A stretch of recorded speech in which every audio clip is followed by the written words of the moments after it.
Paz do Senhor, galera, tudo bem? Paz do Senhor. Estamos aqui, eu, professor Sandy, para mais uma aula que tocou primeiramente com a gente. Sim. E vamos trazer uma aula de conteúdo para vocês. Espero que o Espírito Santo esteja junto com você, tocando na sua vida, assim como a gente foi tocado por essa aula e aprendeu até com os maus exemplos, né?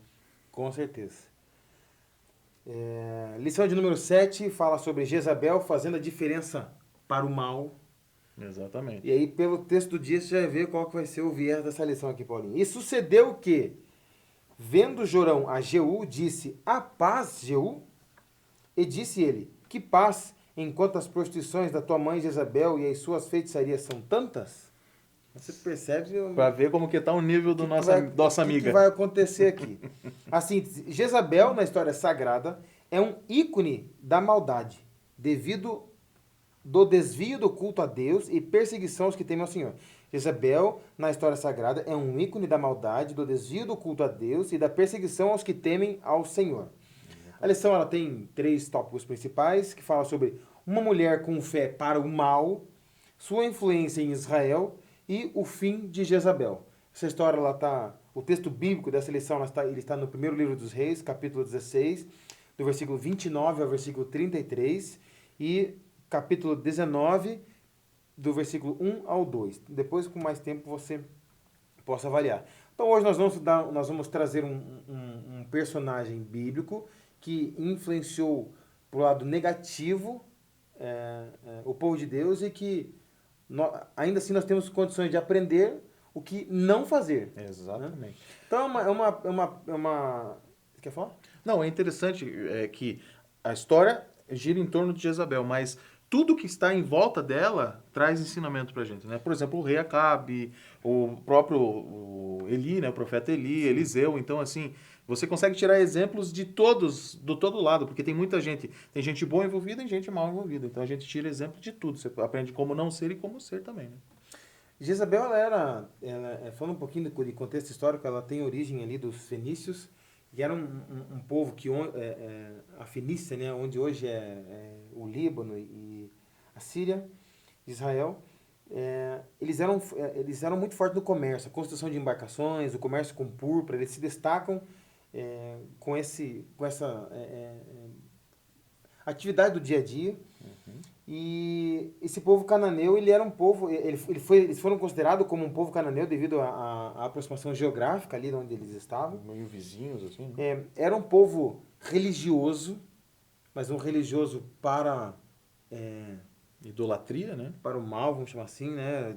Distante do Deus verdadeiro. E essa divindade que eles estão adorando ali chama-se Baal. E aí, o Baal, eles tinham estátuas, essas estátuas eram chamadas os Baalins, né? Os seus templos eram construídos em altos dos morros, sobre árvores, em tetos, enfim. Então, era idolatria pura. E esse cara sempre está em todo lugar, né, esse Baal. Pode ver que dentro da idolatria tá esse cara aqui. Devia ser muito comum naquela época esse deus aí. Então, Jezabel, ela é filha ela pertencia a um clã fenício. Ela era filha de Etbaal, e aí era um monarca principal lá. Ele consolidou a sua autoridade pelos vários homicídios que ele fez. Ele impulsiona esse casamento ali, vamos entender assim, pela sua influência política, e a gente vai ver mais pra frente isso. Isso acontece ali por volta de 918 a.C. Com o casamento de Acabe e Jezabel, vieram também as práticas idólatras. Então você não tem como você esperar algo diferente de Jezabel. No local onde ela nasce já era cultura. Foi treinada para isso, Foi né? treinada para isso. Veio preparada para fazer o mal. Exatamente. Então a gente chega-se, alguns historiadores acreditam que essa ação de Acabe em casar com Jezabel era uma estratégia política. E a gente vê que esse assunto político, ele vem marcando a história do povo de Israel em relação aos casamentos, e ela fragiliza os princípios que Deus tinha para o seu povo. Exatamente. Já tinham lá atrás, quando a gente começou a gravar, falando de Josué, né?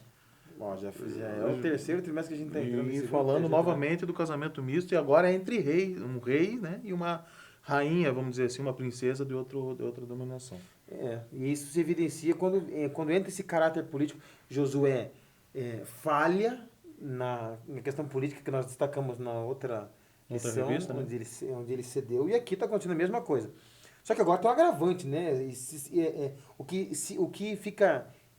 O que chama atenção, o que fica impressionante aqui é não só essa união entre Jezabel e Acabe, ela tendo unindo agora algo que já era contra a vontade de Deus, como a permissão e a autoridade permissão, autoridade e influência que ela começa a ter no reinado de Acabe. Exatamente.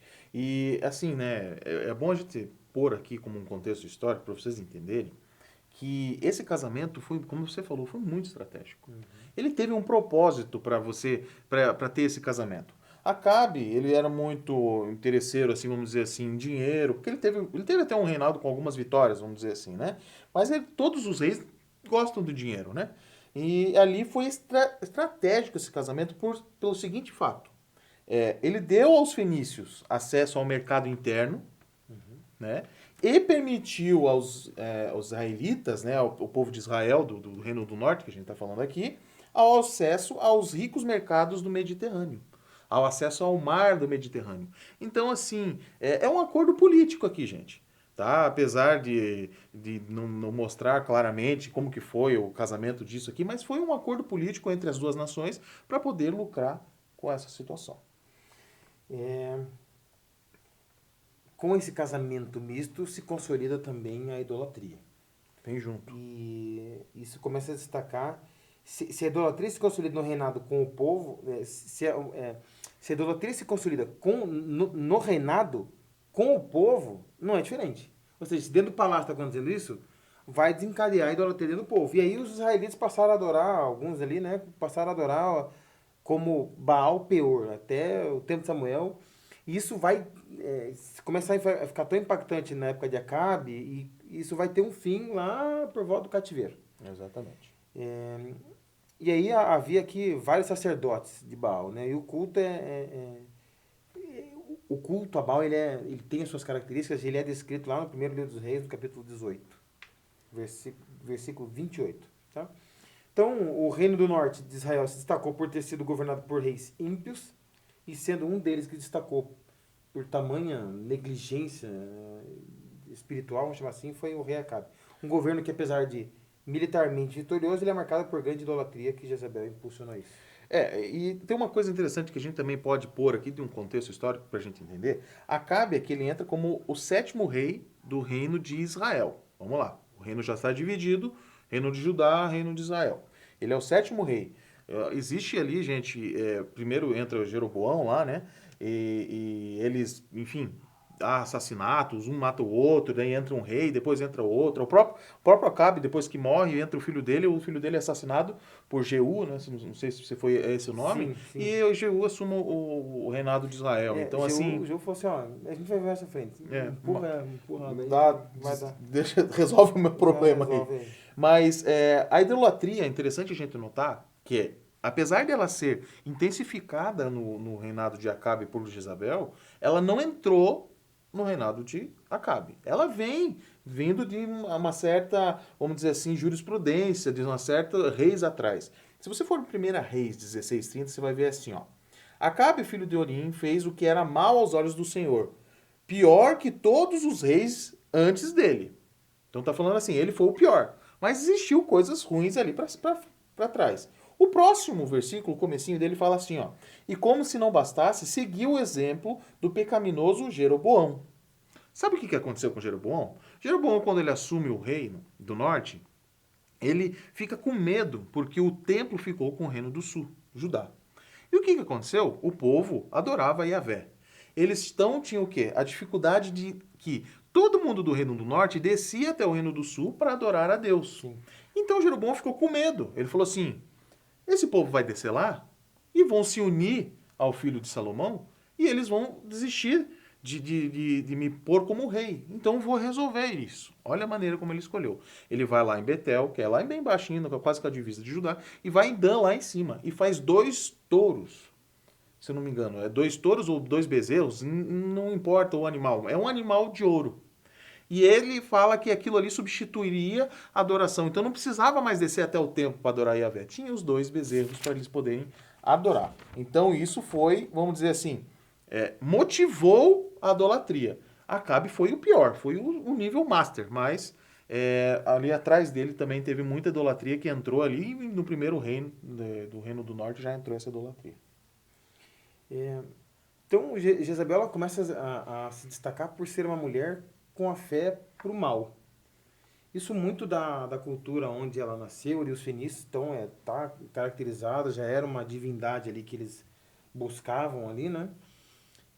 Então era um local onde a idolatria ela era espalhada de forma muito relevante. Mas, apesar da idolatria ser um local, ser algo espalhado de forma generalizada naquele local, ainda assim havia algumas pessoas que acabaram se destacando, por exemplo, quando tem uma mulher ali de Sarepta que deu ouvidos ao profeta Elias e ali ela consegue experimentar um verdadeiro milagre, um verdadeiro poder de um Deus que é vivo.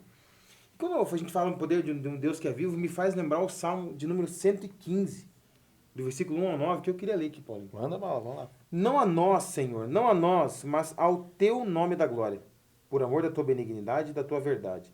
Porque dirão os gentios, onde está o seu Deus? Mas o nosso Deus está nos céus, fez tudo o que lhe agradou. Os ídolos deles são prata e ouro, obra das mãos dos homens. Tem boca, mas não falam. Olhos têm, mas não veem. Tem ouvidos, mas ouvem. Nariz tem ouvidos, mas não ouvem. Nariz tem, mas não cheiram. Tem mãos, mas não apalpam. Tem pés, mas não andam. Nem som algum sai de sua boca.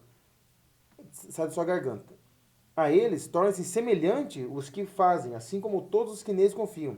Israel confia no Senhor, ele é o seu auxílio e o seu escudo. Então a gente vê que esta mulher que estava num local de extrema idolatria consegue provar. Aqui eu vejo nós nos dias de hoje, né?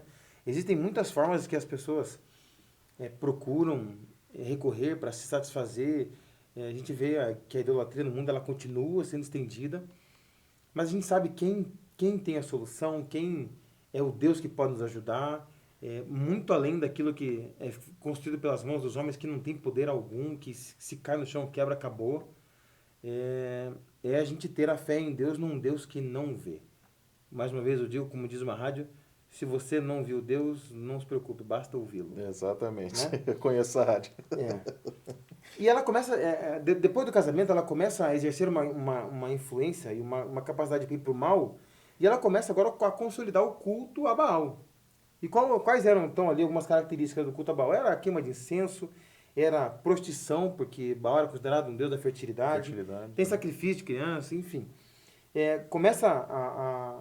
Baal começa a ganhar corpo de tal forma no reinado de Acabe, que alguns historiadores acreditam que os profetas de Baal começaram a ser financiados pelo reino. Ou seja, se profetas de Baal começam a ser financiados pelo reino, a gente... dá para entender que os profetas do Senhor, os sacerdotes do Senhor, começam a ser desassistidos pelo rei. Exatamente. Desmotivados porque a sua influência de Jezabel, ela começa a ganhar, ela começa a evidenciar, ou seja, ela não quer concorrência. Quando ela não quer a concorrência do culto a Baal, ela começa a matar os profetas do Senhor. Na 1 Reis, capítulo 18, versículo 4. E os crimes começam a se destacar. Porque o autoritarismo que ela vem ali, a gente vê que isso acontece quando ela executa Nabode. Exatamente. Através de uma propriedade que vinha de uma vinha. Uhum. Então, Baal vinha ganhando espaço e Israel vai potencializando a idolatria dentro do reino de Acabe. E vamos lá. Veja que ela não é israelita, ela vem dos fenícios, né?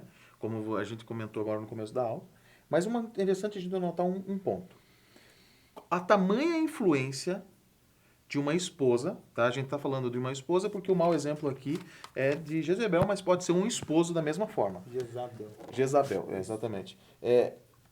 O tamanho da influência disso na vida de uma pessoa. O ministério de Acabe qual era? Ser rei. Olha o que essa mulher fez na vida de Acabe. Distanciou da vontade. Totalmente. Em 1 Reis 21, 25, fala assim, ó. Não houve ninguém que tenha se vendido tão completamente para fazer o que é mal aos olhos do Senhor como Acabe. Daí ele termina. Influenciado por sua esposa Jezabel. Então veja que a influência que isso nos traz. Primeiro ponto que nós podemos comentar aqui é que o casamento é uma coisa séria. Né? O casamento aqui, ele pode dar um start no teu ministério, como ele pode te jogar o teu ministério no lixo. Então é interessante a gente saber com quem a gente está casando. Né? É da mesma forma. E eu penso assim, sabe, Sandy, que um casamento, ele é uma junção de ministérios. Para um ministério único, né? eles se complementam, exatamente. É esse o meu pensamento.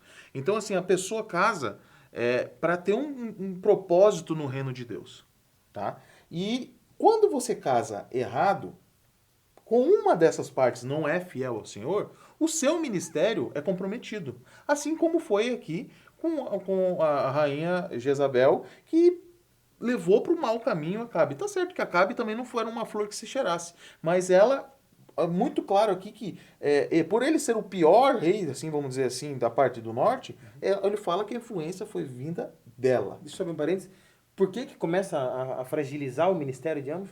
Porque começa a ter conflito de interesse. Exatamente. O peso das ações começa a entrar em conflito. Exatamente. Então, assim, o que eu quero trazer para os nossos jovens? Eu quero que os nossos jovens tenham um casamento saudável e um casamento em que impulsione o ministério dos dois. Veja, dos dois. Não é o casamento...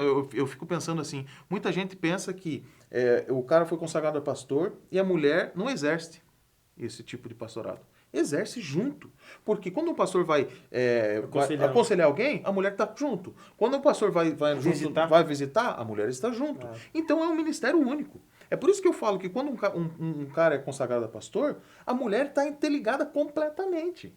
Completamente. Porque ela é um braço e o auxílio e ele dela. Então, assim, é muito interessante nós termos jovens aqui sabendo com quem vai se casar. Saiba que você tem um ministério. Então, ore a Deus e peça direção para que isso seja uma verdade na sua vida. Orar a Deus quer dizer para ter paz na tomada de decisão. Exatamente. Ele não vai falar case com esse. Exatamente. Não confunda as coisas. Sabe por que Deus não faz isso? Por quê? A gente não está dizendo que Deus não pode fazer. Ele pode fazer todas as coisas. Exatamente. Mas eu tenho uma teoria. Vai lá, quero ver. Para não acontecer como aconteceu com Adão. A mulher que tu me deste. Certo. O esposo que tu me deste. Então, para que não fique jogando na cara? Escolhe você, mas escolhe bem as decisões. Exatamente. Tá? Mas, enfim, mudando agora um pouco de foco, eu vejo Acabe como um banana. É essa a palavra. Pensa num reizinho banana. Porque ele vê tudo que essa mulher está fazendo no reinado dele e ele não toma nenhuma providência. E ele vai junto com ela. Então, se o cara botasse uma postura e falasse assim, não, você não vai fazer isso, não vai entrar Baal aqui, aqui a gente adora Yahvé. Ele era o rei, ele podia fazer isso. Né? E ele não fez. Agora, o mais interessante que eu vejo aqui com clareza, como ele é um banana, foi exatamente quando ele queria comprar a vinha de Nabote, ele queria comprar a vinha de Nabote, e o Nabote, era uma herança dele, ele não quero vender, você tem a opção de eu não quero vender minha terra. Ele fica tristinho. O Acabe fica muito tristinho. E daí vai lá, como você pode ver lá em 1 Reis 21:4, então Acabe foi para casa, indignado e aborrecido por causa da resposta de Nabote. O rei foi deitar-se, virou o rosto e não quis comer. Então, é um charminho que ele fez. Eu não tenho vinha. O cara podia ter o reino inteiro, ele tinha 10 tribos junto com ele podia ter o reino inteiro para ele podia escolher outra vinha que ele quisesse. Mas ele fez charminho, porque não consegui, não vou comer. Daí entra em cena a grande sábia, sua esposa. Né? O Rambo da época. Manda matar. Exatamente. Daí Jezabel vai lá, manda matar o homem, porque faz uma calúnia contra ele. A terra vem para o rei. E o mais interessante disso tudo é que, quando Acabe recebe a notícia que a vinha era dele, ele nem perguntou como aconteceu isso. Ele nem chegou, mas sabe, peraí, ele morreu do quê?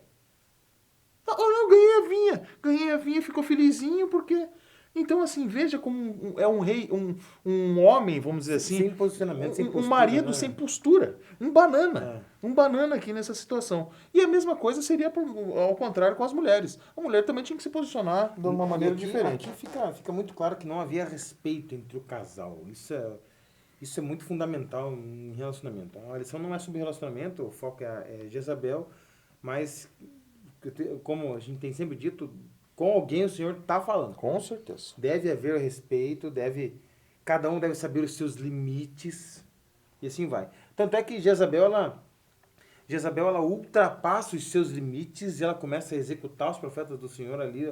Alguns são escondidos, ficam no remanescente. E dentro desses remanescentes está Elias, um profeta ousado e usado por Deus. Confronta os profetas de Baal e de Azera ali, E daquela inclusive ela, né? divindade. 850 profetas são espetacularmente massacrados, né? Pela sua própria idolatria. Ali, quando é colocado em xeque para que todo o povo de Israel visse quem era o Deus verdadeiro e quem era o falso Deus, entre eles ali Nossa, deu treta, deu ruim. deu muito ruim. E eles não conseguiram vencer, o que é óbvio, né? Só que ela se queima, fica queimadinha, ameaça Elias e Elias fica com medo e foge. Só que aqui, ela está carimbando e assinando embaixo a sua sentença, o fim dela, né?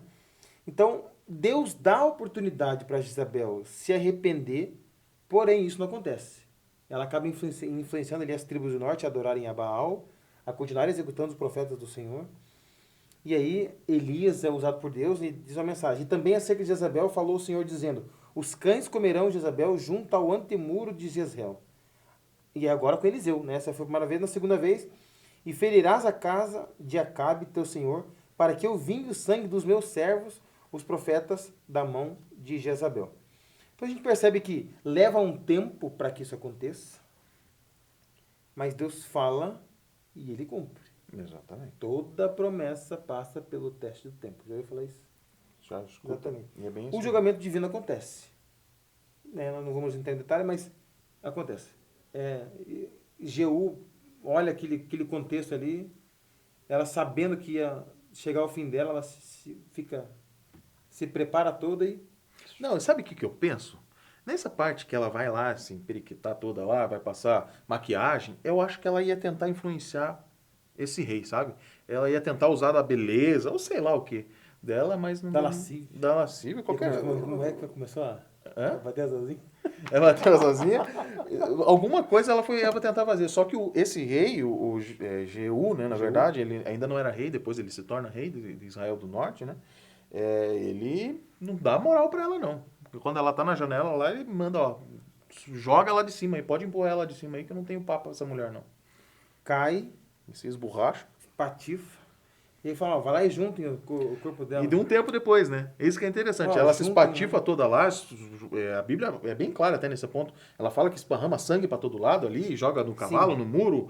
É. E ele deixa ali, ele entra dentro do palácio, se eu não me engano, da casa, e vai comer. E passa um tempo, ele acho que pesa a consciência dele. Ó, Fala, poxa, limpa lá o serviço. limpa lá. lá, porque a menina, na verdade, ela é descendente de um rei, né? Então, vamos enterrar ela. Só que a profecia falava que ela não não ia ter nenhum velório. Ninguém ia reconhecer ela.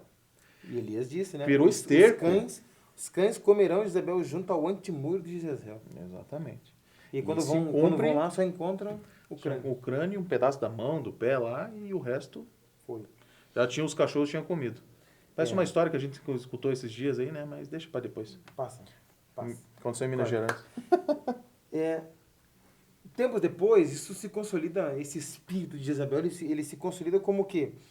Como algo que se caracteriza como alguém que corrompe os bons costumes, que mata os profetas de Deus. Existem diversas formas de matar os profetas de Deus hoje. Então, foi uma liderança que foi imoral, incentivar crentes a desistir dos cultos a Deus. Esses profetas ali, eles são uma evidência das imitações. Vamos entender que alguns autores colocam imitação satânica dos dons espirituais, porque de certa forma eles deveriam agir de alguma forma, assim como foi lá com Moisés no Egito, né? Que Os sacerdotes lá dos os deuses magos lá, né? lá, exatamente, sei lá, faziam coisa errada lá, enganavam e tal. Da mesma forma aqui, ela consolida a liberdade ao paganismo e idolatria dentro de Israel e o adultério físico e espiritual. Exatamente. Então é uma influência que puxa para trás. Não, e tanto que lá no comecinho, quando você leu aquele texto do dia, eles chamam ela de a prostituição que a sua mãe está fazendo, né? Porque até nessa parte da história, Acabe já faleceu, fez aquela, trocou de armadura lá, levou a flechada e já tinha morrido. Então, o filho dela está assumindo o poder ali. E o cara chega nele e fala assim, ó, a gente veio aqui resolver a prostituição que a tua mãe está fazendo, a idolatria que ela está fazendo nesse lugar aqui, né? Então, assim, ela foi, como líder, ela foi uma porcaria. Ela tornou o reinado de Acabe o pior reinado de Israel ali do norte. Foi ela uma das causadoras disso. O caráter de Jezabel combina com os piores elementos de prepotência, violência e da licenciosidade das rainhas orientais na antiguidade. Ficou bonito isso aqui, né? Ficou né? A iniquidade dela era tão grande que se tornou algo comum dentro de Israel. E ela obteve um lugar nas Sagradas Escrituras como um símbolo de iniquidade, barbaridade e a não ser seguido. Ao influenciar o rei Acabe na prática da idolatria, foi julgada pelo Senhor e se consolida como uma péssima liderança. Uma péssima liderança, um exemplo que tem que jogar fora. Veja que fica uma lição, né? Quando a idolatria entra, a obra de Deus ela para na nossa vida e aquilo que os nossos recursos que utilizávamos para as coisas de Deus, a gente vai acabar usando com outra coisa. Exatamente. E iremos agradar ao Senhor. Olha, gente, era isso que nós tínhamos para falar nessa lição de número 7, uma lição pesada. Lição pesada, mas de aprendizado de que o Senhor tem mostrado a nós o que não fazer. Exatamente. Que Deus te abençoe. Muito obrigado por essa oportunidade que você nos dá de compartilharmos um pouquinho as Sagradas Escrituras. E nós temos a certeza que, assim como Deus falou conosco, com certeza, vai falar com você também. Deus abençoe. Deus abençoe e até a próxima, gente.